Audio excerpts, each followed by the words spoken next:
Lo primero que sentí no fue alegría, ni siquiera sorpresa. Fue un frío hueco que se instaló en el fondo de mi estómago, un hielo que subió por mi columna y se detuvo en la base de mi cuello, incluso con el sol de Querétaro castigando la teja de barro del lado de afuera.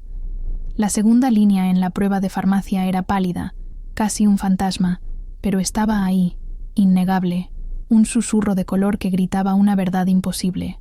A los 65 años, viuda desde hacía casi 20, yo, Guadalupe Reyes, estaba embarazada, y el pánico que se apoderó de mí fue tan profundo, tan visceral, que por un instante pensé que mi corazón, ya cansado de tantas décadas, simplemente dejaría de latir.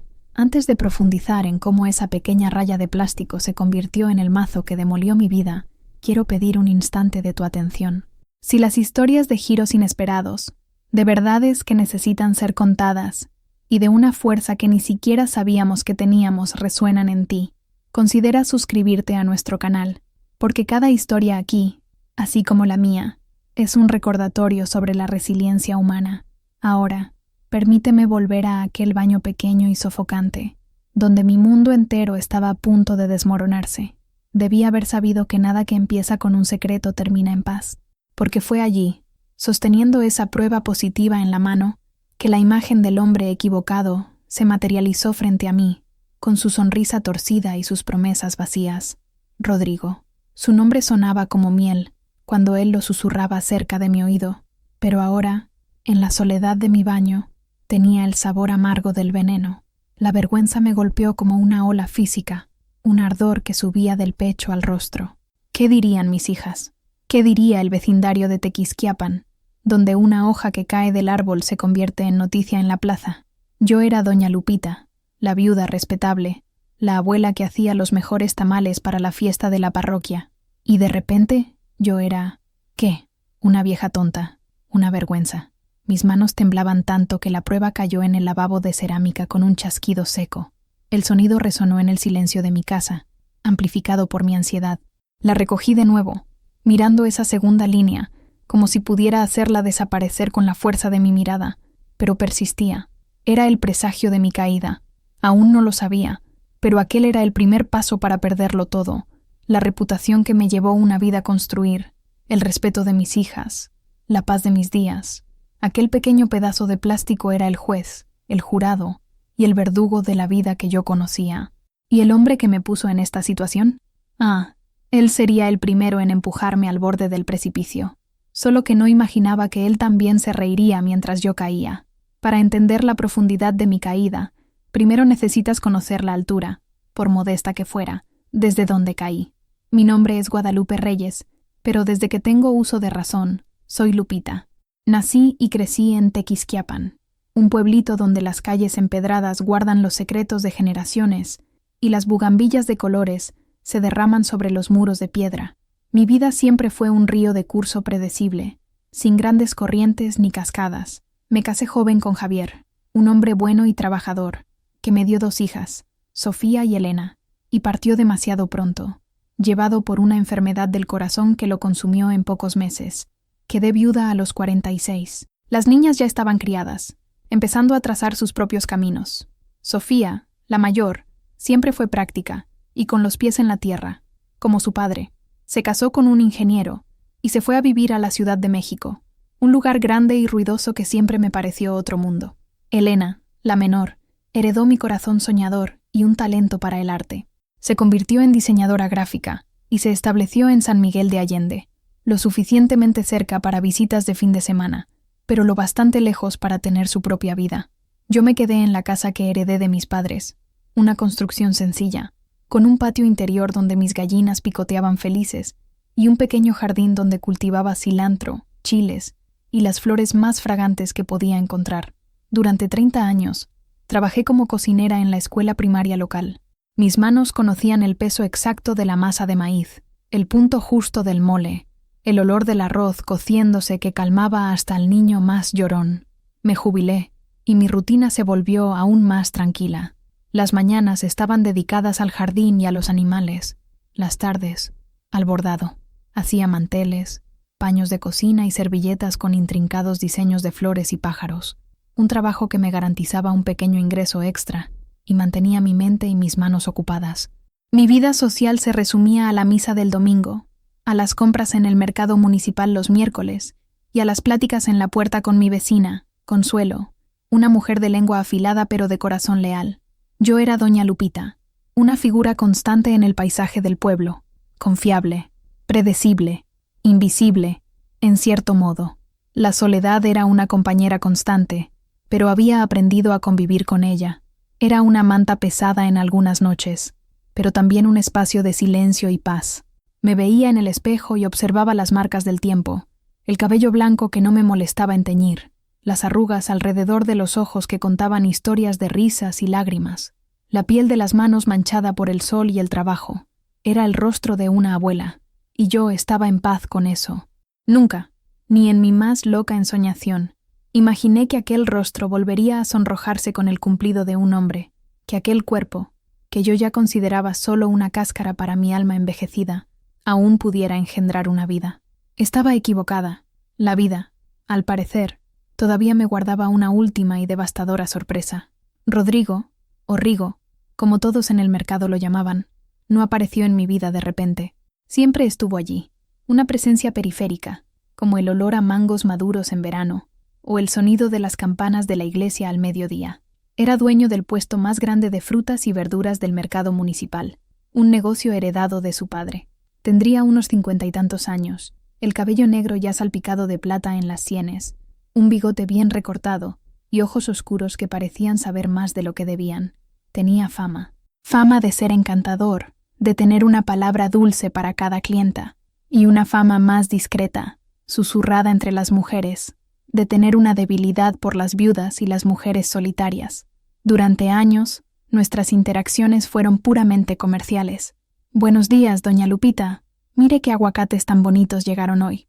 2 kilos de jitomate, por favor, Rigo. Para usted, el mejor precio.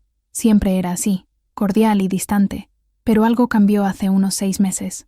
Tal vez notó un nuevo tipo de cansancio en mis ojos, o tal vez simplemente decidió que era mi turno. Empezó con pequeños gestos. Un racimo de uvas de más en mi bolsa. Un regalo, doña Lupita, por su lealtad. Un mango perfectamente maduro. Pruebe este. Está dulce como la miel. Elogios que me tomaban por sorpresa. ¿Sabía que ese color de blusa ilumina su rostro? Al principio, yo solo agradecía, cohibida, sintiendo un calor subir a mi rostro, una sensación que no experimentaba desde hacía décadas. Me decía a mí misma que era solo la amabilidad de un comerciante, una táctica para agradar a una clienta antigua, pero los gestos se volvieron más atrevidos. Empezó a guardarme las mejores naranjas, entregándomelas con un toque prolongado en mi mano. Nuestras miradas se encontraban por un segundo más de lo necesario sobre la pila de cebollas. Un día, me preguntó por mis bordados. He oído que usted tiene manos de hada. Me gustaría ver su trabajo algún día. Ay, Rigo, es solo un pasatiempo, respondí, intentando minimizar, pero mi corazón dio un vuelco tonto dentro del pecho. Un pasatiempo que embellece el mundo no es poca cosa, dijo, con una seriedad en la mirada que me desarmó por completo. Fue así como empezó a tejer su telaraña, hilo por hilo, con palabras dulces y gestos calculados. No era un hombre impaciente, era un cazador experimentado. Vio mi soledad, mi carencia de afecto, mi vida gris y predecible, y me ofreció un destello de color. Me hizo sentir vista. Después de casi 20 años siendo solo, la viuda de Javier, la mamá de Sofía y Elena, la doña Lupita de la escuela, alguien me estaba viendo como Guadalupe, como mujer, y yo, hambrienta de esa mirada, de esa atención, ignoré la pequeña alarma que sonaba en el fondo de mi mente, la misma alarma que mi vecina Consuelo intentó activar. Cuidado con ese Rigo, Lupita, me dijo un día, mientras barríamos nuestras banquetas. Su dulzura ya le ha amargado la vida a muchas. Me reí y le dije que estaba viendo cosas donde no las había. Ah, cómo me gustaría haberla escuchado. La primera vez que fue a mi casa fue con el pretexto de encargar un mantel para su hermana. Era un final de tarde, el sol ya poniéndose y pintando el cielo de tonos anaranjados y rosados. Llegó con una cesta de frutas, el olor a duraznos frescos llenando mi cocina. Yo estaba nerviosa como una adolescente. Mis manos sudaban mientras le mostraba mis ovillos de hilo y los diseños que había creado. Él no miró mucho los bordados. Sus ojos estaban en mí. Elogió mi casa, el olor a café recién hecho, las flores de mi jardín. Has creado un paraíso aquí, Lupita. dijo, su voz baja y aterciopelada. La formalidad de doña había desaparecido, y la intimidad de mi apodo en sus labios sonó peligrosamente dulce. Ese día no pasó nada más allá de una larga conversación en mi porche, arrullada por el sonido de los grillos que comenzaban su canto nocturno. Me contó sobre su juventud, sobre el trabajo duro en el mercado, sobre sueños que había dejado atrás. Me escuchó hablar de Javier, de mis hijas, de mi rutina. Me hizo sentir interesante. Y cuando se fue, ya noche cerrada, me sostuvo la mano un instante y dijo: «Hacía mucho tiempo que no tenía una conversación tan buena». Ese fue el inicio de nuestros encuentros secretos. Nunca venía por la puerta de enfrente. Usaba el portón trasero, que daba a un callejón poco transitado. Nuestras reuniones ocurrían siempre al atardecer, cuando el pueblo se aquietaba. Era un mundo aparte, un universo particular que existía solo dentro de los muros de mi casa. Conversábamos, reíamos, compartíamos comidas sencillas que yo preparaba. Él traía el vino, yo hacía las quesadillas. Yo sabía, en el fondo, que estaba mal. Había un aura de clandestinidad en todo aquello que me inquietaba. ¿Por qué necesitaba entrar por detrás? ¿Por qué nuestros encuentros eran siempre de noche, a escondidas? Yo le preguntaba, y él siempre tenía una respuesta lista. La gente habla demasiado en este pueblo, mi vida. No quiero que ensucien tu nombre. Quiero proteger tu reputación. Y yo, tonta, le creí. Le creí porque quería creer. La idea de que me estaba protegiendo era más aceptable que la verdad. Se estaba protegiendo a sí mismo. En una de esas noches, sentados en el patio bajo un cielo estrellado, me besó. Fue un beso gentil, casi vacilante al principio, pero que pronto se profundizó. Hacía tanto tiempo que no sentía el tacto de un hombre, el calor de otro cuerpo junto al mío. Fue como despertar de un largo sueño. En ese momento, todas mis dudas, todos mis miedos, se disiparon. Me entregué a esa sensación, a esa ilusión de amor y deseo que él construyó tan cuidadosamente para mí. En la oscuridad, a la sombra de mis bugambillas, me permití olvidar que tenía 65 años, que era abuela, que era la viuda respetable de Tequisquiapan, y fue en esa oscuridad donde cometí el mayor error de mi vida. La felicidad, cuando se construye sobre una base frágil, tiene la costumbre de temblar, y la mía comenzó a mostrar las primeras grietas en pequeños detalles, casi imperceptibles, que mi mente enamorada intentaba ignorar. La primera vez fue cuando le sugerí que fuéramos al cine en Querétaro, la ciudad grande más cercana. Un paseo simple, a la luz del día. La reacción de Rigo fue inmediata y desproporcionada. «Lupita, querida, ya sabes cómo es. Alguien de Tequisquiapan podría vernos. ¿Qué van a pensar? Que me estoy aprovechando de ti. Es mejor mantener nuestra discreción». La excusa era la misma de siempre: proteger mi honor. Pero por primera vez sonó hueca. ¿Protegerme de qué? ¿De ser vista con él? La lógica era defectuosa, pero no insistí. Luego vinieron las llamadas telefónicas. A veces, cuando llamaba a su celular, no contestaba. Devolvía la llamada horas después, con una excusa apresurada. «Estaba descargando un camión de melones, querida. Mucho ruido». O «Tuve que resolver un problema con un proveedor en otra ciudad». Las excusas siempre eran plausibles, pero su frecuencia comenzó a molestarme. Había agujeros en su tiempo, espacios en su vida a los que yo claramente no tenía acceso. El incidente más significativo ocurrió durante la fiesta de San Juan.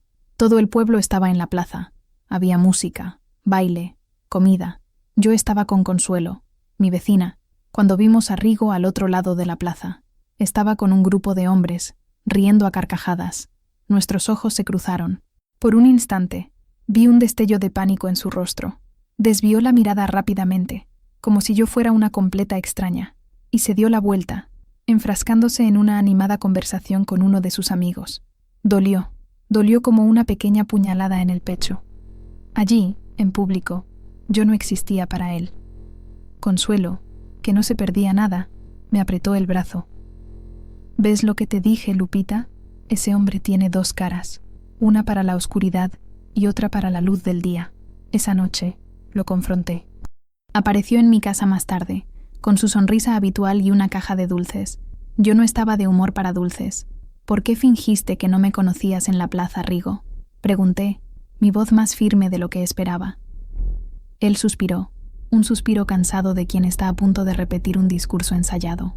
«Lupita, por favor, no empieces. Ya hemos hablado de esto. Estaba con mis amigos, son unos chismosos». Si me vieran hablando contigo, mañana todo el pueblo estaría inventando historias. Lo hice para protegerte. ¿Protegerme a mí o protegerte a ti? Se me escapó, la duda finalmente verbalizada. Su expresión cambió. La sonrisa desapareció, reemplazada por una máscara de ofensa. No puedo creer que digas eso. Después de todo, ¿dudas de mí? Pensé que confiabas en mí, Guadalupe. Usó mi nombre completo, una táctica para crear distancia, para ponerme en mi lugar. Y como siempre, funcionó. Me sentí culpable. Quizás estaba siendo paranoica, una vieja celosa. Le pedí disculpas. Él me abrazó. Dijo que entendía mis inseguridades, y la noche terminó como todas las demás. Pero la grieta estaba allí. La semilla de la desconfianza había sido plantada, y aunque intentara cubrirla con la tierra de la negación, ya estaba comenzando a germinar. Las náuseas matutinas comenzaron sutilmente. Se las atribuía a algo que comí, al fuerte calor de junio, pero persistieron. Una extraña fatiga se apoderó de mí, un cansancio que ni una noche entera de sueño lograba curar. Mis pechos estaban adoloridos, una sensación que no tenía desde que amamanté a Elena, hacía casi 40 años. Mi cuerpo, ese territorio tan familiar, de repente parecía extraño, como si estuviera conspirando en mi contra en un lenguaje que ya no entendía. La posibilidad era tan absurda, tan fuera del campo de la realidad, que mi mente se negaba a considerarla. ¿Embarazo? ¿A mi edad? Era cosa de novelas de ficción, no de la vida de una abuela de Tequisquiapan. Pero los síntomas continuaban, y una pequeña voz aterrorizada en el fondo de mi alma comenzó a susurrar la palabra imposible. Un martes, después de una noche particularmente mala, la negación finalmente cedió al miedo. Reuní todo mi coraje, me puse un rebozo en la cabeza para ocultar mi rostro, y caminé hasta la única farmacia del pueblo, sintiendo las miradas de todos sobre mí, aunque nadie estuviera realmente mirando. Mi corazón latía desbocado mientras pedía la prueba, mi voz un hilo tembloroso. El joven farmacéutico me miró con curiosidad, pero no dijo nada. La caja parecía quemar en mi bolsa de compras durante todo el camino de regreso a casa, y entonces estaba de vuelta en esa escena que inició esta historia, en mi baño pequeño y sofocante, con las instrucciones temblando en mis manos. Seguí los pasos mecánicamente, como si estuviera observando a otra persona. El tiempo de espera fue la tortura más larga de mi vida.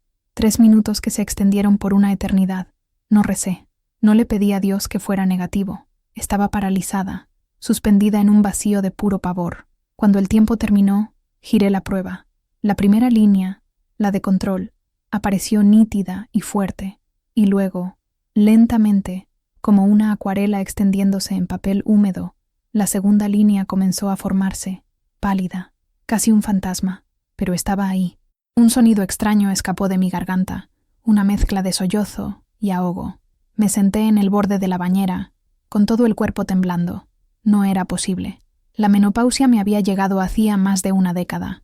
Había leído sobre casos raros, anomalías médicas, pero siempre parecían historias de otras personas, de un mundo lejano. Ahora, esa anomalía me estaba sucediendo a mí. Mi primera reacción fue pensar en Rigo. ¿Qué diría él? Un hijo. Nuestro hijo. Por un breve y delirante instante, una chispa de esperanza se encendió en medio del pánico. Quizás esto lo cambiaría todo. Quizás esto lo haría dejar de esconderse. Quizás ahora asumiría nuestra relación y podríamos construir algo real.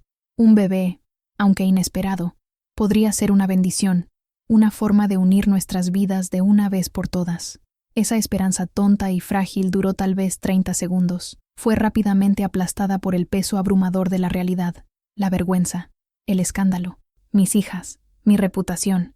¿Qué había hecho? A los 65 años, no solo había cometido un error, había detonado una bomba en el centro de mi vida apacible y ordenada, y estaba sola, de pie, en el epicentro de la explosión que estaba por venir. La prueba cayó en el lavabo, y el sonido seco fue como el disparo de salida para mi desgracia. Esperé hasta la noche para contárselo a Rigo. Todo el día fue una neblina de ansiedad. No comí, no bordé, solo caminé de un lado a otro en mi casa, ensayando las palabras en mi cabeza. Cada escenario que imaginaba terminaba en desastre, pero me aferraba a esa delgada línea de esperanza. Él me amaba, o al menos eso era lo que decía. No me abandonaría. Llegó a la hora de siempre, entrando por el portón trasero. Traía una sonrisa en el rostro y un pequeño ramo de margaritas del campo. El gesto, que normalmente habría calentado mi corazón, hoy me pareció una cruel ironía. «¿Qué pasa, mi vida? Te ves pálida», dijo, su voz llena de una falsa preocupación. No pude ensayar más. Las palabras salieron de una vez, atropelladas por mi nerviosismo. «Rigo, necesito contarte algo. Es serio. Yo estoy embarazada». Su sonrisa se congeló. Por un segundo, se quedó completamente inmóvil, los ojos fijos en los míos, como si intentara procesar un idioma extranjero. Y entonces, algo cambió en su rostro. La máscara de encanto cayó, y debajo de ella había algo frío y duro. Soltó una risa corta, sin humor. «¿Embarazada? Lupita, no bromees con algo así. Sabes que eso es imposible». «No es una broma, Rigo. Hice la prueba. Dio positivo». Mi voz falló. Extendí la mano y tomé la prueba de encima de la mesa de la cocina, donde la había dejado, y se la entregué. Miró el pequeño objeto de plástico en su mano, como si fuera una serpiente. El color desapareció de su rostro. Ya no se reía. El pánico era visible en sus ojos. Esto no puede ser. Debe estar roto». «¿O es un error?», tartamudeó, dando un paso atrás, creando una distancia física entre nosotros. «No es un error», insistí, sintiendo mi propio pánico crecer con el suyo. «Fuimos descuidados. Sucedió». Fue entonces cuando su pánico se transformó en otra cosa. Crueldad. Fue una transformación rápida y aterradora.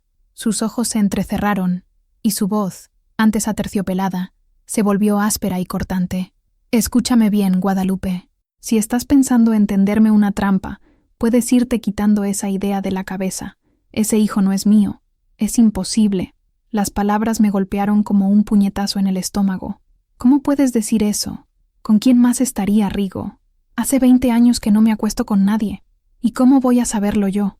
Las mujeres de tu edad a veces se sienten solas, pierden el juicio, inventan cosas», dijo, la voz llena de desprecio.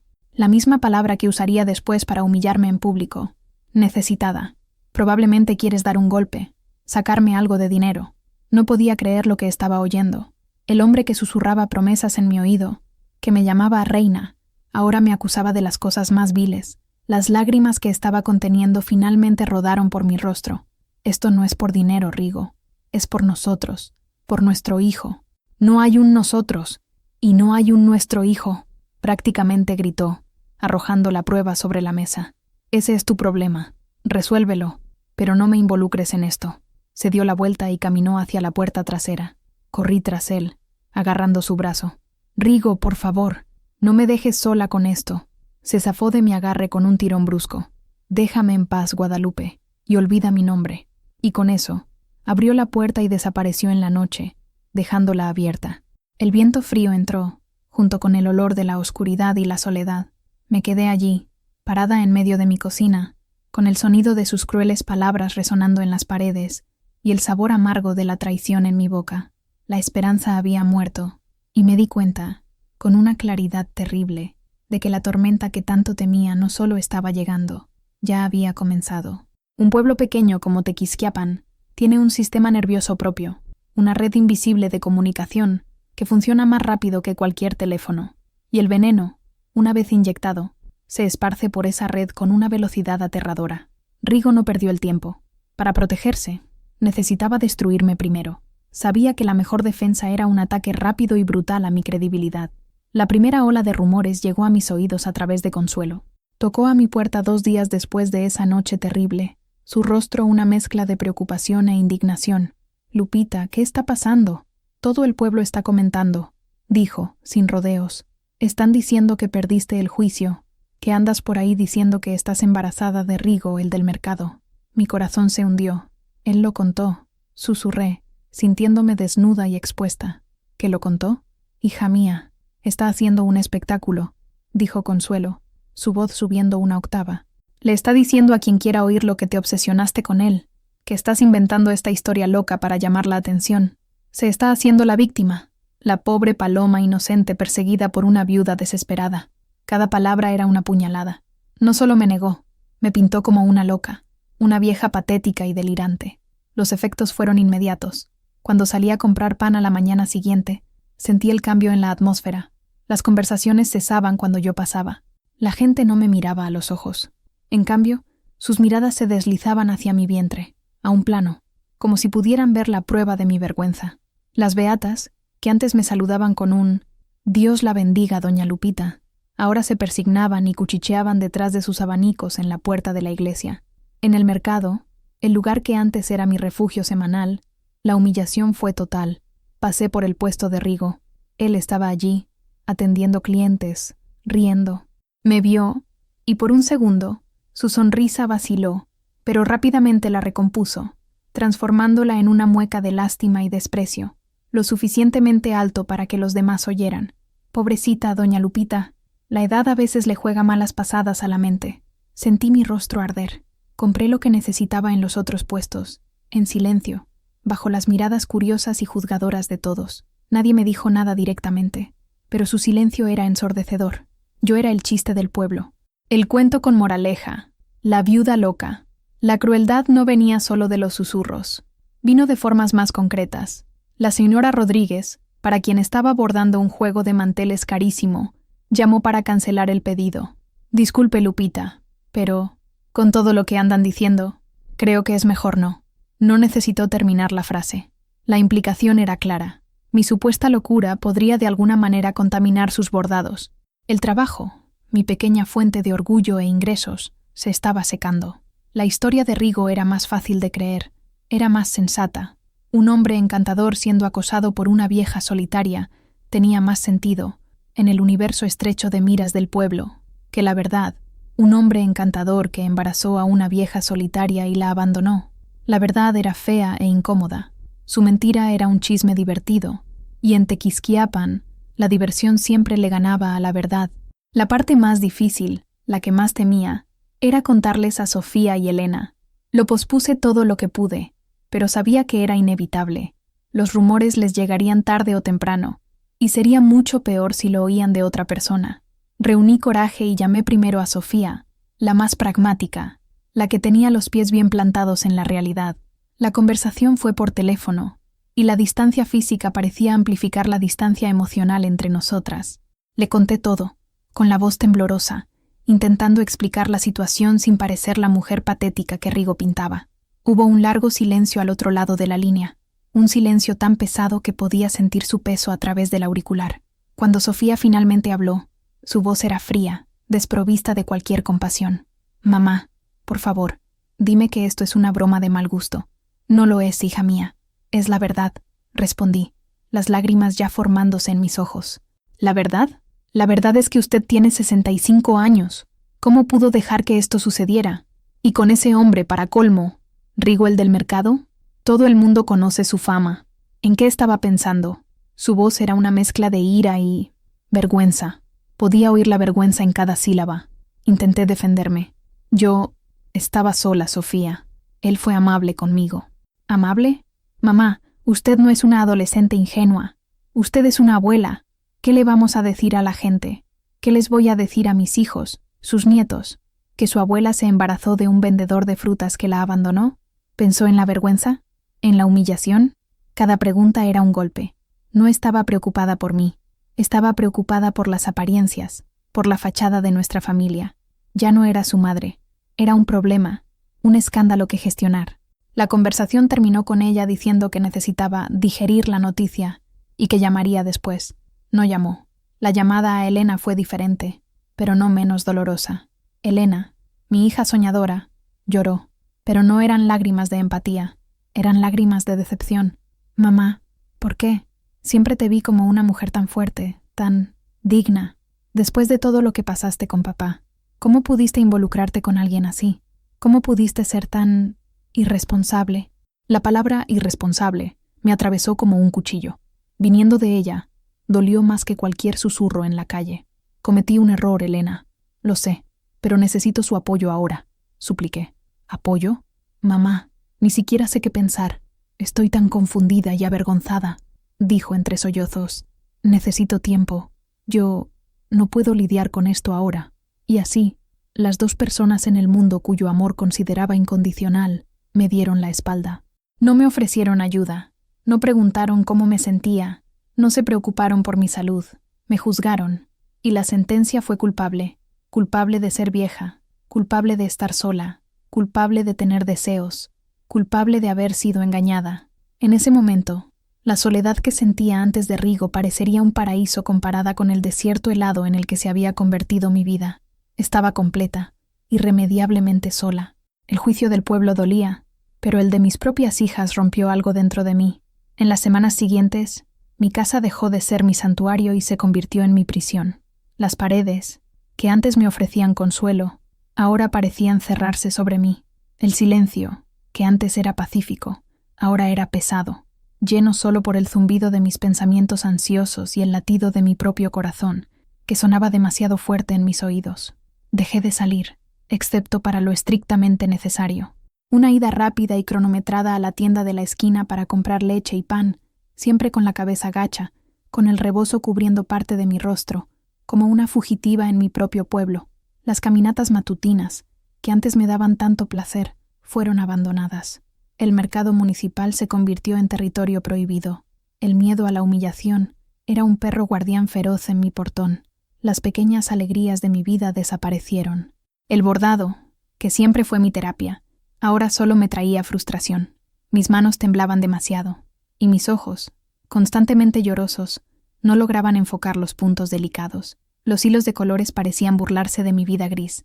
Las gallinas en el patio, que antes me divertían con su cacareo, ahora me parecían ruidosas e irritantes. Incluso el olor de mis flores en el jardín me daba náuseas. La soledad era una presencia física. Podía sentirla sentada a la mesa conmigo durante las comidas que apenas tocaba. Podía sentirla acostada a mi lado en la cama vacía por la noche. Las noches eran las peores. La oscuridad traía consigo los fantasmas de las palabras de Rigo, de Sofía, de Elena. Repasaba las conversaciones en mi cabeza, cada acusación, cada tono de desprecio, cada suspiro de decepción. Las lágrimas venían sin previo aviso, calientes y silenciosas, mojando mi almohada. Mi compadre, el señor Manuel, un viudo amable que vivía a unas pocas cuadras de distancia, solía pasar por mi portón todos los sábados por la mañana para llevarme a la feria de artesanías, donde intentaba vender algunos de mis bordados. La primera semana después del escándalo no apareció, la segunda tampoco. A la tercera, me armé de valor y fui a su casa. Me atendió en la puerta, cohibido, sin invitarme a pasar. «Disculpa, Lupita», dijo, rascándose la nuca y evitando mi mirada. «Es que mi hija dijo que es mejor, ya sabes, para evitar comentarios. La gente habla, y no quiero problemas». «Entiendo, Manuel», respondí, aunque no entendía, o quizás entendía demasiado bien. El miedo al juicio social era más fuerte que décadas de amistad. Volví a casa sintiendo como si la última puerta se hubiera cerrado. Incluso Consuelo, mi leal vecina, comenzó a mantener una cierta distancia. Nuestras pláticas en la puerta se volvieron más cortas, más formales. Todavía era amable, pero había una barrera allí. La plaga de mi reputación era contagiosa, y todos tenían miedo de contaminarse. En ese aislamiento, comencé a hablar con la pequeña vida que crecía dentro de mí. Era mi único secreto, mi único cómplice. Por la noche, ponía la mano sobre mi vientre, que comenzaba a dar las primeras señales de cambio, y susurraba: «Solo somos nosotros dos ahora, mi pequeño, o mi pequeña, pero vamos a estar bien». Era una promesa que me hacía más a mí misma que al bebé, una promesa que, en la oscuridad de esas 4 paredes, no tenía la menor idea de cómo iba a cumplir. Creía que ya había tocado fondo, que no había más espacio para nuevos dolores o humillaciones. Estaba equivocada. La verdad sobre Rigo, la verdadera razón de su crueldad y de su desesperación por desacreditarme, vino de una fuente inesperada y de una forma particularmente cruel. Fue una tarde de jueves. Estaba en mi patio, intentando encontrar fuerzas para regar las plantas, cuando oí que alguien me llamaba desde el portón trasero. Era Dolores, una prima lejana de Rigo, una mujer que siempre tuvo la reputación de tener la lengua más larga que un día sin pan. Rara vez hablaba conmigo, así que su presencia allí era, como mínimo, extraña. «Lupita, ¿puedo pasar un minuto?», dijo, con una expresión que era una mezcla mal disimulada de lástima y curiosidad morbosa. Dudé, pero la dejé entrar. Nos sentamos en las sillas de mimbre en el porche. No se anduvo con rodeos. Fue directa al grano, con la sutileza de un martillo. «Mira, Lupita, sé que no es asunto mío, pero lo que mi primo te está haciendo es una canallada sin nombre, y vine a contarte por qué». La miré fijamente, en silencio. mi corazón comenzando a latir más rápido. «¿Sabes quién es la familia Valdivia, verdad?», continuó. «¿Los dueños de esa hacienda enorme a la salida del pueblo? ¿Los más ricos de la región?». Asentí. Todo el mundo en Tequisquiapan conocía a los Valdivia. Pues bien, tu Rigo, el listillo, tiene boda planeada con la hija menor de ellos, Isabela, una muchacha de 20 y pocos años, bonita, educada en Suiza. El compromiso oficial será dentro de 2 semanas. El aire se me escapó de los pulmones, sentí un mareo repentino y tuve que agarrarme al brazo de la silla para no caer. Boda, con una muchacha rica y joven. Todo cobró sentido. Su desesperación, la crueldad, la necesidad de convertirme en una loca, no era solo para evitar la responsabilidad de un hijo, era para proteger un plan mucho más grande, un golpe maestro. Casarse con la heredera de los Valdivia le resolvería la vida para siempre. Lleva con ella más de 1 año, continuó Dolores, claramente saboreando cada detalle de mi agonía. Todo a escondidas de la familia de ella, claro, porque el padre de la muchacha es muy estricto, pero parece que Isabela está enamoradísima de su encanto maduro. Rigo le prometió el oro y el moro a la pobrecita. Mientras hablaba, recordaba las noches en que él estaba conmigo, las excusas de las llamadas no contestadas, los viajes de negocios repentinos, los fines de semana en que desaparecía. Estaba viviendo una doble vida, y yo no era la única engañada, era simplemente la más desechable. La muchacha rica y joven era el premio.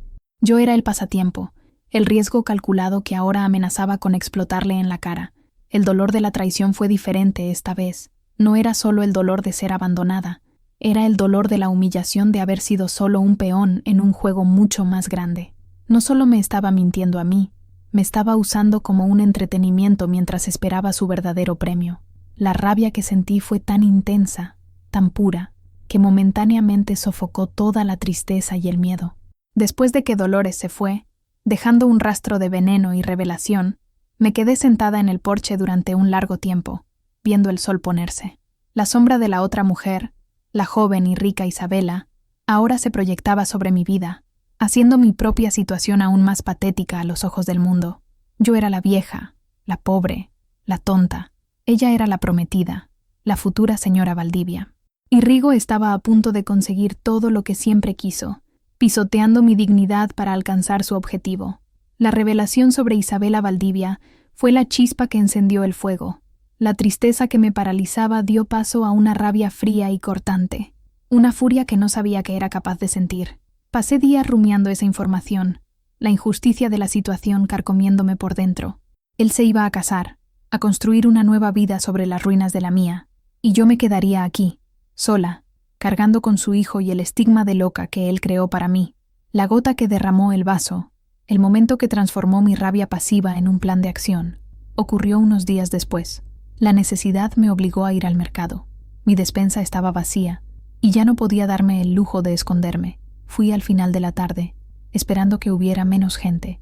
Intenté ser invisible, caminando rápidamente por los pasillos, tomando lo que necesitaba sin mirar a los lados, pero fue inevitable. Cuando pasé cerca de la sección de granos, oí su voz, la risa de Rigo. Estaba conversando con otros 2 comerciantes, amigos suyos. Mi instinto fue huir, pero algo me hizo detenerme. Me escondí detrás de una alta pila de sacos de frijoles y escuché. «Y entonces, Rigo, ¿cómo está tu fan número 1? ¿La abuelita preñada?», dijo uno de los hombres, y los 3 se echaron a reír. Abuela embarazada. El apodo era cruel y directo. La respuesta de Rigo selló su destino. «Ah, dejen a la pobrecita en paz», dijo, con un tono de falsa compasión que me revolvió el estómago. «Está demasiado necesitada para entender una broma. Uno les da un poco de atención y ya se imaginan un romance. Una pena, de verdad. Demasiado necesitada para entender una broma». Esas palabras resonaron en mi cabeza, borrando cualquier vestigio de sentimiento que aún pudiera tener por él. Todo nuestro tiempo juntos, todas las conversaciones, las promesas, los momentos de intimidad, para él, había sido una broma, y yo, la necesitada, la tonta que no entendió. La rabia me hirvió la sangre. Una ola de calor subió por mi cuerpo. En ese momento, escondida detrás de los sacos de frijoles, sintiendo el olor a tierra y granos, algo dentro de mí se rompió y se reconstruyó de una forma diferente, más fuerte, más dura. La mujer que lloraba por las noches, la víctima que aceptaba la humillación en silencio. Murió allí. En su lugar, nació otra Guadalupe, una mujer que ya no sería pisoteada. Fue en ese preciso instante que lo sentí. Un movimiento ligero, un aleteo suave en mi vientre, como una mariposa batiendo sus alas. La primera señal de vida de mi bebé. Fue un toque sutil, casi imperceptible, pero para mí fue un trueno. Era como si la pequeña vida dentro de mí me estuviera diciendo: «Estoy aquí, lucha por nosotros». Salí de mi escondite y caminé fuera del mercado, ya no con la cabeza gacha, sino con la columna erguida. La gente me miraba, pero ya no veía sus juicios. Solo veía el rostro de Rigo, riéndose de mi dolor, y supe, con una certeza absoluta, lo que tenía que hacer. Me había subestimado. Me veía como una viejecita frágil y patética. No tenía ni idea de la fuerza que una mujer, empujada al límite, puede encontrar. Si él quería un espectáculo, yo le daría un espectáculo que Tequisquiapan jamás olvidaría. Su broma acababa de terminar.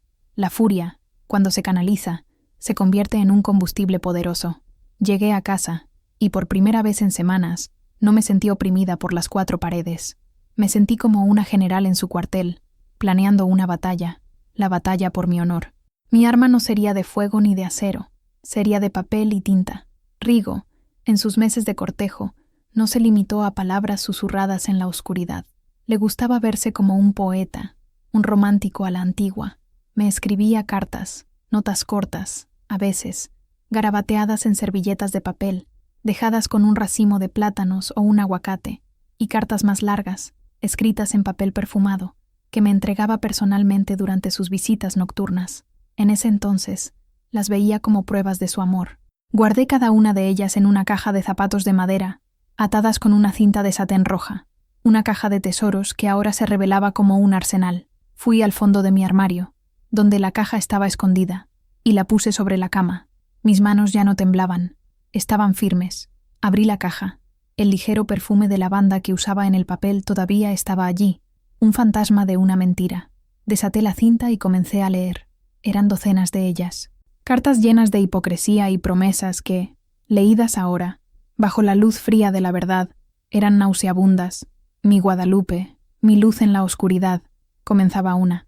Cuento los minutos para que anochezca, para poder estar en tus brazos de nuevo, lejos de los ojos curiosos de este mundo que no entendería la profundidad de nuestro sentimiento. Hoy, en el mercado, te vi de lejos, y mi corazón se aceleró, decía otra. Tuve que contenerme para no correr hacia ti y besarte delante de todos. Pero llegará la hora, mi reina, la hora en que ya no necesitaremos escondernos. Y entonces encontré las más importantes, las que escribió después de que comenzamos a intimar. Y crucialmente, las que escribió en las primeras semanas en que yo, aún sin saberlo, ya estaba embarazada. La idea de que podamos haber creado algo nuestro, un fruto de nuestro amor, me llena de una alegría aterradora y maravillosa. Escribió en una de ellas, cuando mencioné un ligero retraso, todavía en tono de broma. Un hijo tuyo sería el mayor regalo que la vida podría darme. Sería la prueba viva de que nuestro amor es real. Ahí estaba, la prueba, negro sobre blanco, su caligrafía florida, inconfundible, la tinta azul sobre el papel crema, la mentira documentada. No podría negar aquello. No podría decir que era una invención de mi mente necesitada. Pasé toda la noche organizando las cartas en orden cronológico. Cada una de ellas era un clavo en el ataúd de su farsa. Las manejaba con cuidado, no por sentimentalismo, sino porque eran preciosas. Eran mi voz, eran mi verdad. Mi plan comenzó a formarse, claro y nítido en mi mente. La fiesta de compromiso. Dolores me había dicho que sería en 2 semanas, en la hacienda de los Valdivia. Una gran celebración para la alta sociedad de la región. Sería el escenario perfecto. No haría un escándalo público, gritando en la calle. Eso solo me haría parecer más loca. Sería quirúrgica, precisa. Entregaría la verdad en manos de las únicas personas que podrían destruir a Rigo de forma definitiva, la novia y su familia. Él construyó su castillo sobre un pantano de mentiras, y yo tenía en mis manos la dinamita que haría que todo se viniera abajo. Las 2 semanas previas al compromiso fueron las más largas, y al mismo tiempo, las más enfocadas de mi vida. El miedo todavía estaba ahí, un nudo frío en mi estómago, pero la determinación era mayor. Me preparé como una actriz se prepara para el papel de su vida. Releía las cartas todos los días, no para torturarme con los recuerdos, sino para memorizar fragmentos, para absorber la fuerza de esa prueba irrefutable. Una de las cartas, escrita en una noche lluviosa de mayo, era particularmente devastadora. Rigo describía un futuro imaginario para nosotros. Imagino a nosotros dos en una casita cerca del mar, Lupita, lejos de Tequisquiapan, lejos de los juicios, solo nosotros. Yo vendería pescado fresco en un pequeño barco, y tú seguirías con tus bordados mágicos, y por la noche nos sentaríamos en el porche a ver el sol ponerse en el océano. ¿No crees que merecemos esa paz, mi amor? Vendería todo lo que tengo aquí para darte esa vida. La ironía era tan amarga que me daban ganas de reír y llorar al mismo tiempo. Estaba vendiendo esa misma fantasía, probablemente en una versión más lujosa, a la joven Isabela, mientras que para mí era solo una herramienta de seducción. Otra nota, más corta, era aún más incriminatoria en el contexto de mi embarazo. Mi Lupita, no dejo de pensar en tu piel suave, en tu olor.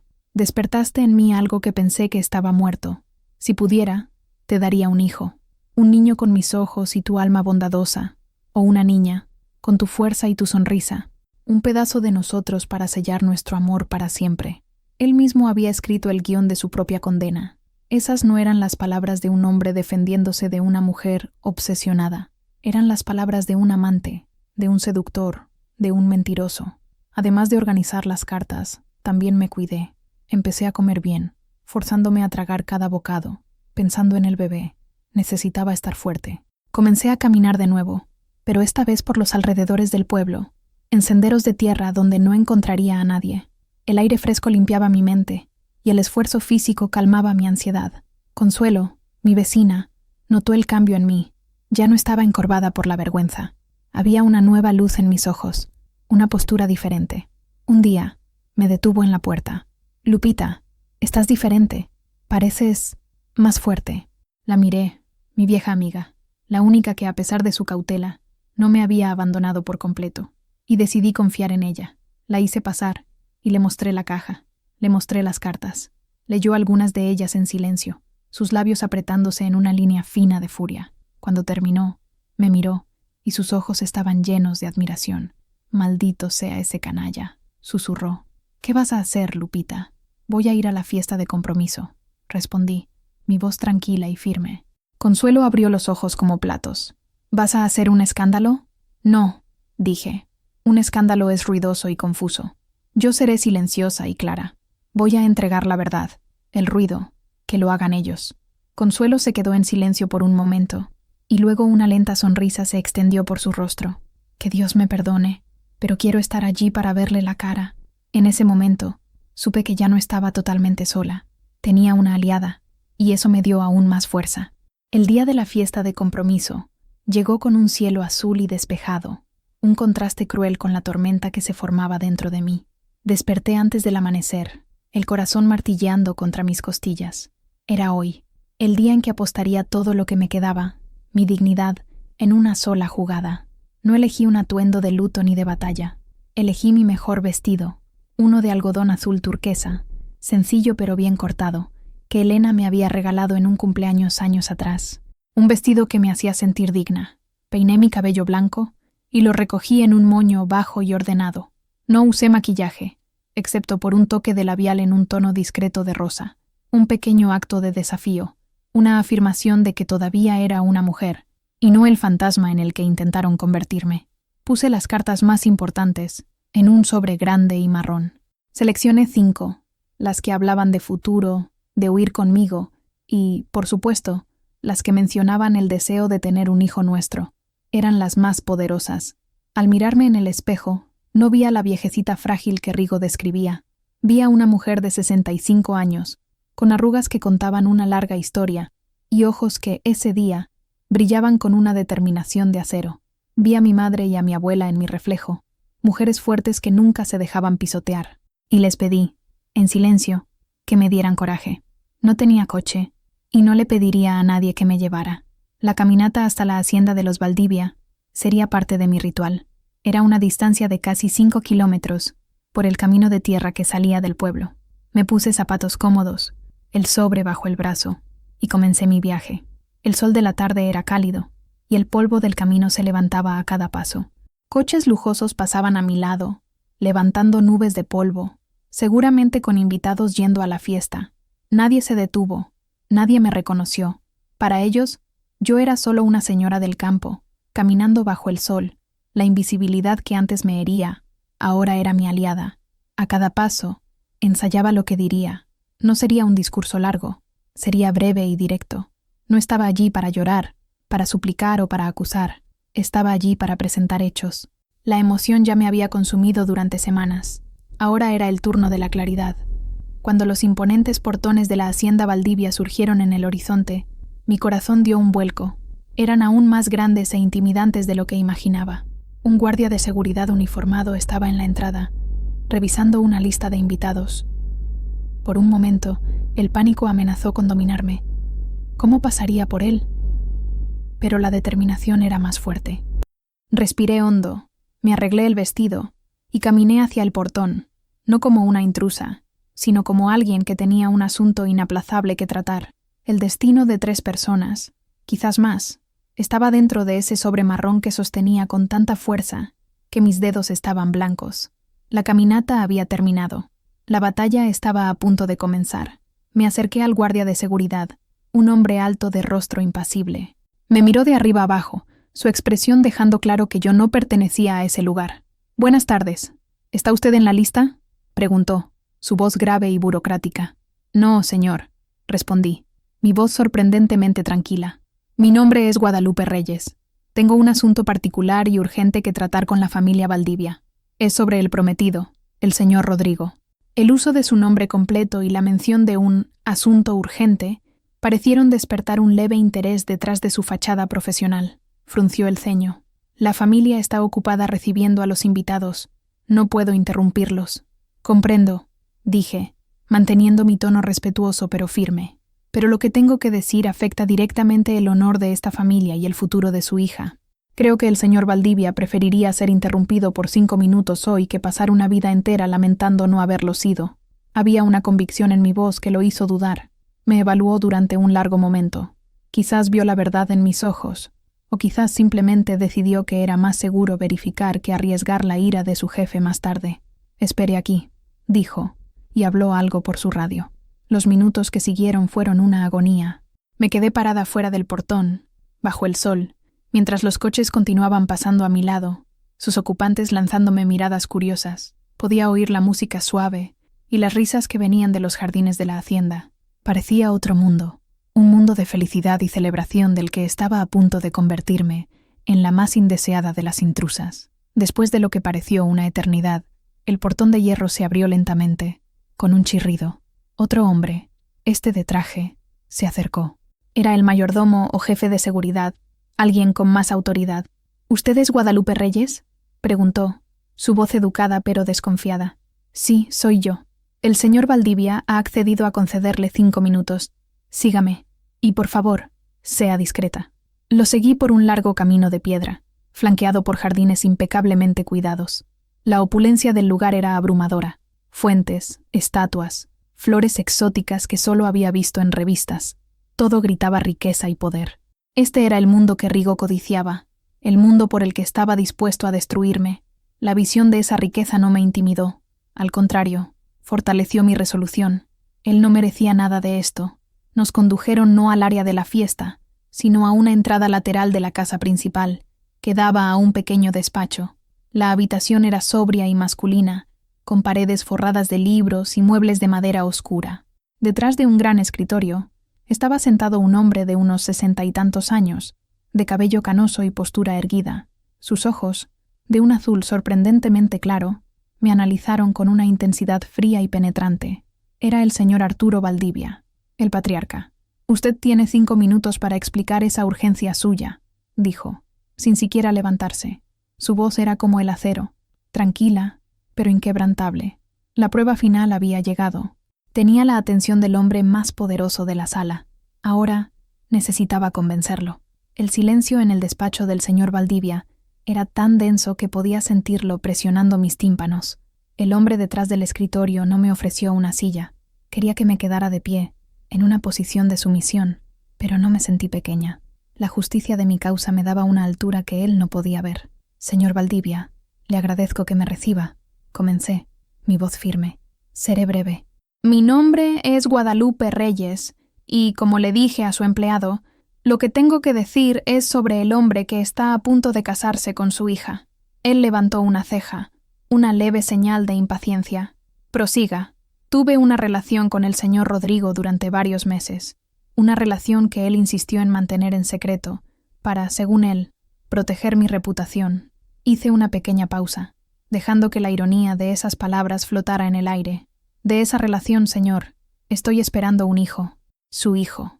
La expresión del señor Valdivia no cambió. Era como si estuviera esculpido en piedra. Si estaba sorprendido, no lo demostró. Las mujeres hacen acusaciones como esa todo el tiempo, señora, especialmente cuando hay dinero de por medio. ¿Qué le hace pensar que creería su palabra contra la de mi futuro yerno? No le pido que crea mi palabra, respondí, dando un paso adelante y colocando el sobre marrón sobre su escritorio de caoba pulida. Le pido que crea la palabra de él, escrita de su propio puño y letra. Él miró el sobre, luego a mí, sus ojos azules entrecerrándose. Con un movimiento lento y deliberado, lo tomó, abrió la solapa y sacó las 5 hojas de papel. El silencio volvió, roto solo por el susurro del papel mientras leía. Observé su rostro. La máscara de impasibilidad comenzó a agrietarse. Vi un músculo en su mandíbula contraerse. Sus ojos recorrían las líneas de la caligrafía florida de Rigo, absorbiendo las promesas de huir conmigo, los sueños de una vida juntos y la mención explícita al deseo de tener un hijo nuestro. Cuando terminó la última carta, las colocó cuidadosamente de nuevo sobre la mesa, alineándolas con una precisión aterradora. No me miró. Miró un punto en la pared detrás de mí. «Isabela», llamó. Su voz no era un grito, pero tenía una autoridad tan absoluta que parecía atravesar las paredes. Momentos después, la puerta del despacho se abrió. Una joven de una belleza delicada, con un vestido blanco vaporoso, entró. Sus ojos brillaban de felicidad. Era Isabela. A su lado estaba su madre, una mujer elegante de sonrisa cálida, y, un paso detrás de ellas, con un vaso de whisky en la mano y una sonrisa presuntuosa en el rostro, estaba Rigo. La fiesta entera se detuvo para ellos. Rigo vio primero al señor Valdivia, luego su mirada se movió y me encontró, parada allí, en el corazón de su nuevo imperio. El vaso en su mano tembló, el color desapareció de su rostro. La sonrisa presuntuosa se desintegró, reemplazada por una máscara de puro terror. Él lo sabía. Sabía exactamente lo que estaba sucediendo. Su castillo de naipes estaba a punto de desmoronarse. «Papá, ¿qué está pasando? ¿Quién es esta señora?», preguntó Isabela, su voz una mezcla de confusión y preocupación. Su mirada pasó de su padre a mí, y luego a Rigo, cuya palidez cadavérica ya era una confesión. El señor Valdivia no respondió a su hija. Sus ojos de hielo estaban fijos en Rigo. «Rodrigo», dijo, la voz peligrosamente tranquila. «Esta señora, Guadalupe Reyes, afirma que ustedes tuvieron una relación y que está esperando un hijo tuyo. Supongo que tienes una explicación para esta fantasía». Rigo tragó saliva, sus ojos moviéndose por la habitación como un animal acorralado. Intentó forzar una risa, pero el sonido que salió fue un ahogo seco. «Arturo, esto es un absurdo. Es un malentendido. Esta mujer, ella, no está bien de la cabeza. Tiene una fijación conmigo. Todo el pueblo lo sabe. Es una pobrecita, delirante. Estaba usando el mismo guión, la misma mentira que usó para destruirme en Tequisquiapan. Pero aquí, en esta sala, las reglas del juego eran diferentes. Isabela me miró con lástima. «Señora, por favor, retírese. Este es un día muy importante para nosotros. No lo arruine con esas historias». «No son historias, mi joven», dije, mi voz suave pero firme, y por primera vez la miré directamente. «No quería arruinar tu día, solo quería evitar que arruinaras tu vida». El señor Valdivia tomó una de las cartas de la mesa. «Rodrigo, ¿esta caligrafía es tuya?», preguntó, extendiéndole el papel. Rigo miró la carta como si fuera una sentencia de muerte. No podía negarlo. Su caligrafía era su firma. «Es solo una carta antigua, una tontería», tartamudeó. «¿Una tontería?», interrumpió el señor Valdivia, su tono volviéndose más duro. «Aquí escribes sobre huir con ella al mar, sobre vender todo lo que tienes para darle una nueva vida. ¿Te parece eso una tontería?». Tomó otra carta. «Y en esta, escribes sobre el deseo de tener un hijo con ella, para sellar su amor para siempre». ¿Fue eso antes o después de pedir la mano de mi hija en matrimonio? Con cada pregunta, Rigo se encogía. La señora Valdivia se llevó la mano a la boca, un sonido de shock escapando de sus labios.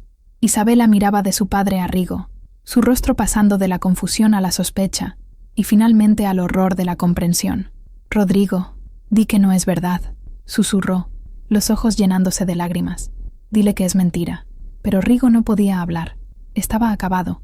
La trampa que él mismo construyó con su propia arrogancia y sus palabras poéticas se había cerrado sobre él. Fue la señora Valdivia quien actuó.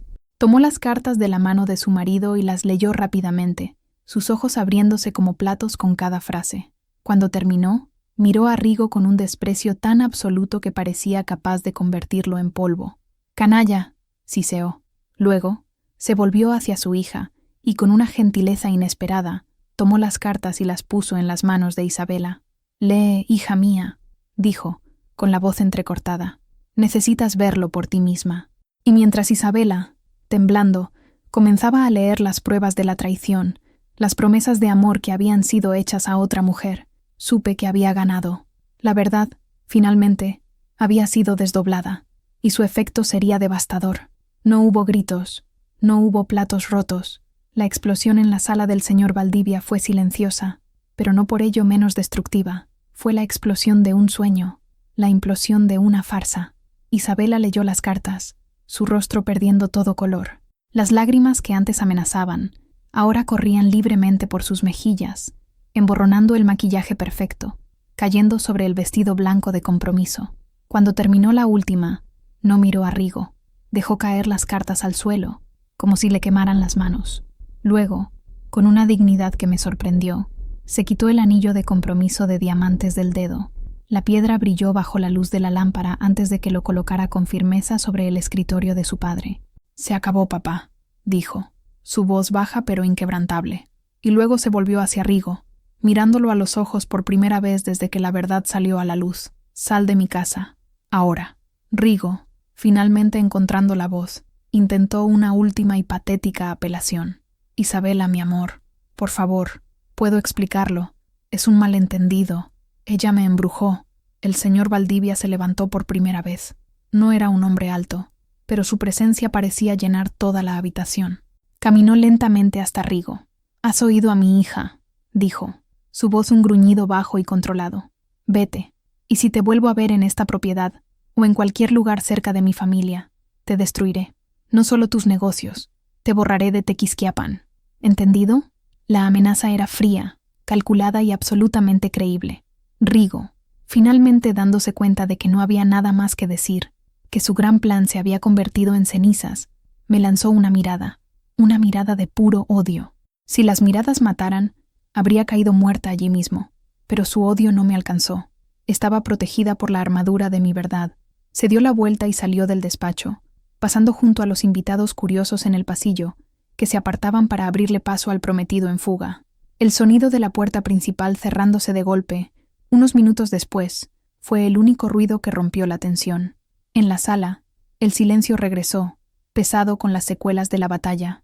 Isabela estaba siendo consolada por su madre. El señor Valdivia se volvió hacia mí. Su expresión no era de gratitud, sino de un respeto a regañadientes. «Ha sido usted valiente al venir hasta aquí, señora Reyes», dijo. «No vine por valentía, señor. Vine por necesidad, por mi honor y por el futuro de mi hijo», respondí. Él asintió lentamente. «Y ahora, ¿qué pasará con el bebé? Lo criaré yo. Es mi hijo. No necesito nada de su padre, excepto que se mantenga lejos de nosotros».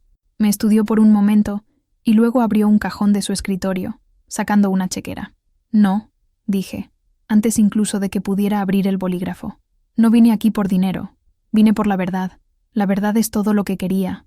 Pareció sorprendido, pero guardó la chequera, como desee. Luego se dirigió al hombre de traje que aún esperaba discretamente cerca de la puerta. «Acompañe a la señora Reyes a su casa. Llévela en mi coche». No era un gesto de amabilidad. Era una orden para sacarme de su propiedad lo más rápida y discretamente posible. Y a mí me parecía bien. Mi trabajo allí estaba hecho. Al salir, pasé junto a Isabela. Nuestros ojos se encontraron. Dos mujeres, de edades y mundos tan diferentes, unidas brevemente por la traición del mismo hombre. En sus ojos llorosos, No vi rabia hacia mí, vi dolor, pero también un destello de gratitud. Le había causado un dolor terrible ese día, pero la había salvado de una vida de dolor. Me senté en el asiento trasero del coche de lujo, el cuero suave contrastando con mi sencillo vestido de algodón. Mientras el coche descendía por el largo camino de entrada y pasaba los portones, no miré hacia atrás. La casa de los Valdivia, con su drama y su riqueza, ya no me interesaba. Regresaba a mi propia casa, a mi propia vida. Lo había perdido todo, pero en ese momento sentí como si hubiera reconquistado el mundo entero. La noticia del compromiso roto y de la humillante huida de Rigo de la hacienda Valdivia se extendió por Tequisquiapan más rápido que el fuego en pasto seco. Al día siguiente, la historia estaba en todas partes, en la panadería, en la carnicería, en la plaza. Pero la versión que circulaba ahora era drásticamente diferente. Las cartas. La historia de las cartas era el detalle que lo cambiaba todo. Eran la prueba física que transformaba mi locura en verdad y el honor de Rigo en mentira. De repente, ya no era la viuda loca, la abuelita preñada. Era doña Guadalupe, la que desenmascaró al canalla. El cambio en la actitud de la gente fue casi cómico en su rapidez. Las mismas beatas que se persignaban cuando yo pasaba, ahora me saludaban con una sonrisa y un «¡Qué mujer tan valiente, doña Lupita!». La señora Rodríguez, que había cancelado el encargo de los manteles, llamó, toda melosa, preguntando si todavía tendría tiempo para hacer su trabajo y quizás algunos paños de cocina más. Le dije, con la mayor cortesía que pude reunir, que mi agenda de pedidos estaba llena por el momento. El señor Manuel, mi compadre que había dejado de llevarme en su coche, apareció en mi puerta el sábado siguiente, con el sombrero en la mano y el rostro rojo de vergüenza. «Lupita, perdóname, fui un cobarde», dijo. Lo perdoné. Entendí el poder que el miedo a la opinión ajena tiene sobre la gente buena. Incluso Consuelo, mi vecina, que había sido mi única y vacilante aliada, ahora se pavoneaba por la calle, como si hubiera sido la general de mi campaña. «Yo siempre lo supe», le decía a quien quisiera escuchar. «Siempre le dije a mi Lupita que ese hombre no era de fiar. La dejé tener su momento de gloria. Se lo merecía. La vindicación pública fue dulce, pero no era lo más importante. Lo que importaba era la paz que se instaló dentro de mí. El peso de la vergüenza y la humillación había sido levantado de mis hombros. Podía caminar por mi pueblo con la cabeza en alto de nuevo. La gente ya no miraba mi vientre con desprecio, sino con una nueva curiosidad, casi con respeto. Esa niña, que iba a ser el símbolo de mi vergüenza, ahora era vista como la prueba de mi fuerza. En cuanto a Rigo, desapareció. Su puesto en el mercado fue cerrado. Los rumores decían que había vendido todo a toda prisa por una miseria, y se había ido del pueblo durante la noche. Nadie supo a dónde. Simplemente se convirtió en un fantasma, una historia de advertencia que los padres contarían a sus hijos sobre las consecuencias de la mentira y la arrogancia.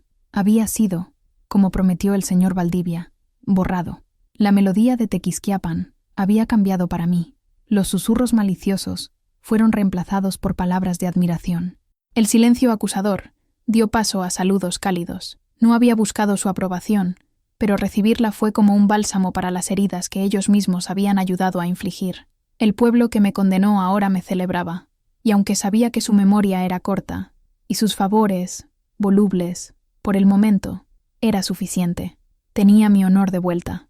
La noticia de mi vindicación viajó más allá de las fronteras de Tequisquiapan. Llegó a la Ciudad de México y a San Miguel de Allende, y con ella vinieron las llamadas que tanto esperé y temí. Sofía fue la primera en llamar. Su voz, a diferencia de la última vez, no era fría. Era vacilante, cargada de un peso que reconocí como culpa. «Mamá, soy yo. Supe lo que pasó». «Me imagino que sí», respondí, sin ayudarla. Ya no sería yo la primera en ofrecer disculpas o suavizar las cosas. Hubo un silencio, y luego la oí respirar hondo. «Mamá, perdóname. Por favor, perdóname. Fui horrible contigo. Debería haber estado de tu lado. Debería haberte creído. Yo estaba tan preocupada por lo que la gente pensaría, por la vergüenza, que me olvidé de ser tu hija». La confesión salió a borbotones, y pude oírla empezar a llorar al otro lado de la línea. Sus lágrimas abrieron una brecha en mi armadura. La rabia que sentía hacia ella se disipó, reemplazada por el dolor que siempre había estado debajo. «Me lastimaste mucho, Sofía», dije, mi propia voz entrecortada. «Tus palabras dolieron más que todos los chismes del pueblo». Lo sé, mamá, lo sé, y pasaré el resto de mi vida arrepintiéndome. ¿Puedo ir a verte? Quiero pedirte perdón en persona. Quiero darte un abrazo. Claro que puedes, hija mía, respondí, y las dos lloramos juntas, el teléfono sirviendo como un frágil puente sobre el abismo que habíamos creado entre nosotras. Elena llamó al día siguiente. Estaba aún más arrepentida, si era posible. Mamá, soy una tonta egoísta. Te llamé irresponsable, cuando la única irresponsable fui yo, por no darte el amor y el apoyo que merecías. ¿Me perdonas? La conversación con Elena fue más fácil. Su corazón siempre fue más blando, pero la reconciliación con ambas fue esencial. El fin de semana siguiente, llegaron las dos. Sofía trajo a sus hijos, mis nietos, que corrieron a abrazarme, ajenos a todo el drama. Elena trajo una maleta llena de ropa de bebé y un libro sobre maternidad en edad avanzada. Nos sentamos en mi porche, el mismo lugar donde Rigo me sedujo con sus mentiras. Pero ahora, el espacio estaba purificado, lleno del sonido de las risas de mis nietos y de las conversaciones vacilantes, pero sinceras, de mis hijas. Me pidieron perdón de nuevo, cara a cara, y las perdoné, porque el perdón, me di cuenta, era tanto para mí como para ellas. Guardar rencor sería como seguir bebiendo el veneno que Rigo había dejado atrás. Tocaron mi vientre, que ahora era una curva prominente e innegable, no con vergüenza, sino con un cariño maravillado. «¿Entonces va a ser niño o niña, abuela?», preguntó mi nieto mayor. «Aún no lo sé, mi amor», respondí sonriendo, «pero sea lo que sea, será muy amado». Ese fin de semana, no solo hablamos del pasado, hablamos del futuro. Me ayudaron a limpiar la casa, a organizar un cuarto para el bebé. Sofía, siempre práctica, hizo una lista de todo lo que necesitaríamos e insistió en pagarlo todo. Elena, la artista, comenzó a dibujar un móvil de pájaros de colores para la cuna. Los puentes que se habían roto no solo fueron reparados, fueron reconstruidos, más fuertes y con cimientos más profundos, basados en la honestidad y el perdón. Mi familia, que pensé haber perdido para siempre, estaba de vuelta, y juntos nos preparábamos para dar la bienvenida a su más nuevo e inesperado miembro. Los últimos meses de mi embarazo fueron lo opuesto a los primeros. La soledad fue reemplazada por la compañía, el miedo por la anticipación, la vergüenza por el orgullo. Mi casa, antes una prisión silenciosa, se convirtió en un centro de actividad. Mis hijas se turnaban para pasar los fines de semana conmigo. Sofía me llenaba de consejos prácticos sobre nutrición y me llevaba a las citas médicas en Querétaro, donde encontré un médico amable que trató mi embarazo de alto riesgo, con cuidado y respeto, en lugar de juicio.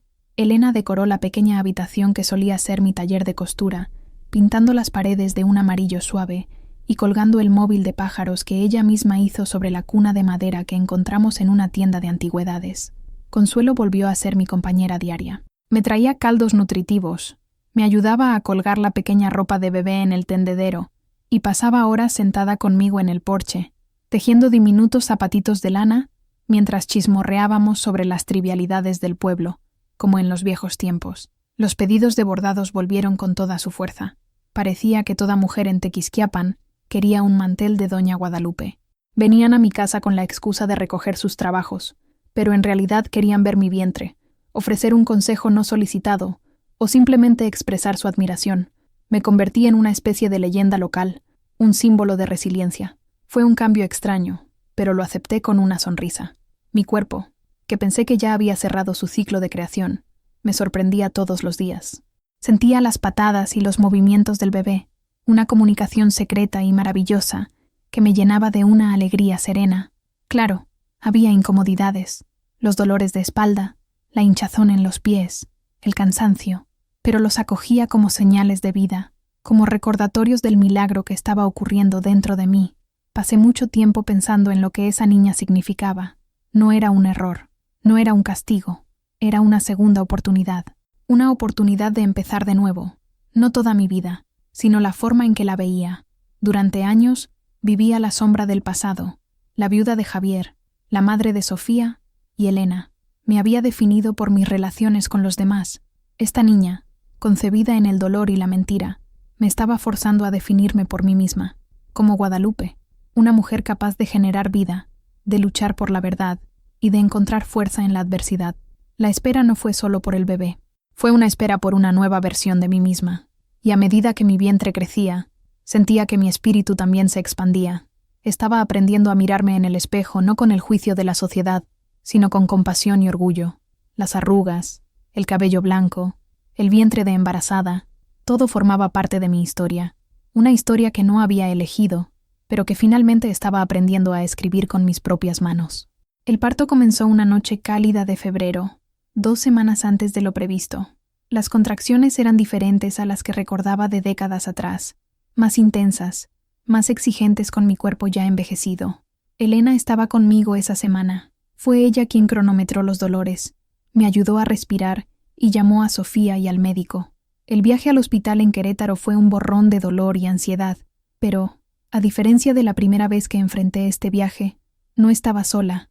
Mis 2 hijas estaban allí, una sosteniendo cada mano, susurrando palabras de aliento, sus rostros una mezcla de miedo y amor. El trabajo de parto fue largo y difícil. Hubo momentos en los que pensé que no lo lograría, que mi cuerpo no aguantaría, pero entonces pensaba en todo lo que había pasado en los últimos meses, en la humillación, en la soledad, en la batalla por mi honor. Si sobrevivía a aquello, podría sobrevivir a esto. Y entonces, poco antes del amanecer, con los primeros rayos de sol pintando el cielo fuera de la ventana del hospital, nació. Un llanto fuerte, vibrante, llenó la habitación. Una niña, perfecta, con un mechón de pelo negro y los ojos más oscuros y profundos que jamás había visto. Cuando la enfermera la puso en mis brazos, el mundo entero pareció detenerse. Todo el cansancio, todo el dolor, desaparecieron. Miré ese pequeño rostro arrugado, esas manitas diminutas que se aferraban a mi dedo, y sentí un amor tan abrumador, tan puro, que me dejó sin aliento. Era real. El fruto de la peor época de mi vida se había transformado en la cosa más hermosa que jamás había visto. Sofía y Elena lloraban silenciosamente a mi lado, maravilladas. «Es preciosa, mamá», susurró Sofía. «¿Cómo se va a llamar?», preguntó Elena. No dudé. Ya sabía su nombre desde hacía meses. «Luz», dije, mi voz ronca de emoción. Su nombre es Luz, porque eso era lo que era. Una luz que había llegado en la más profunda oscuridad.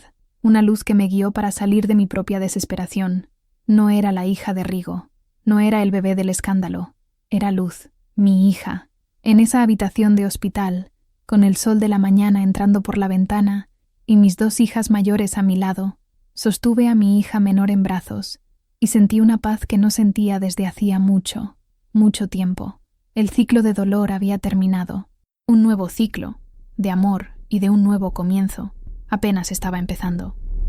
A los 66 años, no era solo abuela, era madre de nuevo, y por primera vez, la idea no me asustaba. Me llenaba de una esperanza radiante.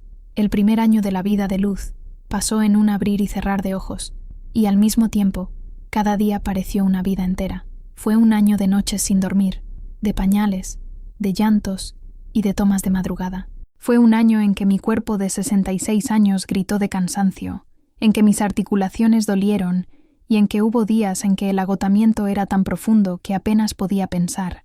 Pero también fue el año más feliz de mi vida. Fue el año de la primera sonrisa sin dientes de Luz, un regalo que hacía que cualquier noche mal dormida valiera la pena. Fue el año en que aprendió a sostener mi mano, a balbucear «mamá», a gatear torpemente por el suelo de mi cocina, persiguiendo a las gallinas que entraban a picotear. Fue un año de redescubrimientos. Redescubrí la alegría en las cosas simples, el olor a talco de bebé, el sonido de una risa infantil, la sensación de un cuerpecito cálido durmiendo en mi pecho.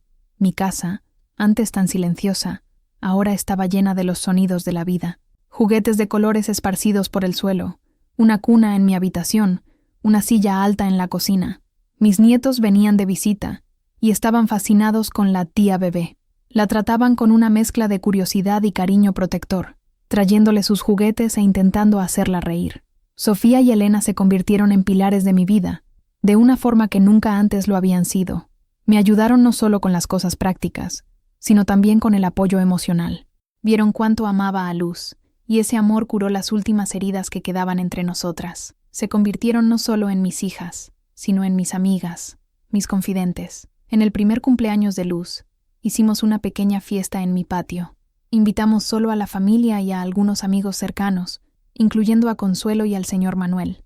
El patio estaba decorado con globos de colores. Hice un pastel sencillo de vainilla, y Luz, sentada en su silla alta, metió las manitas en el glaseado con un deleite que hizo reír a todos.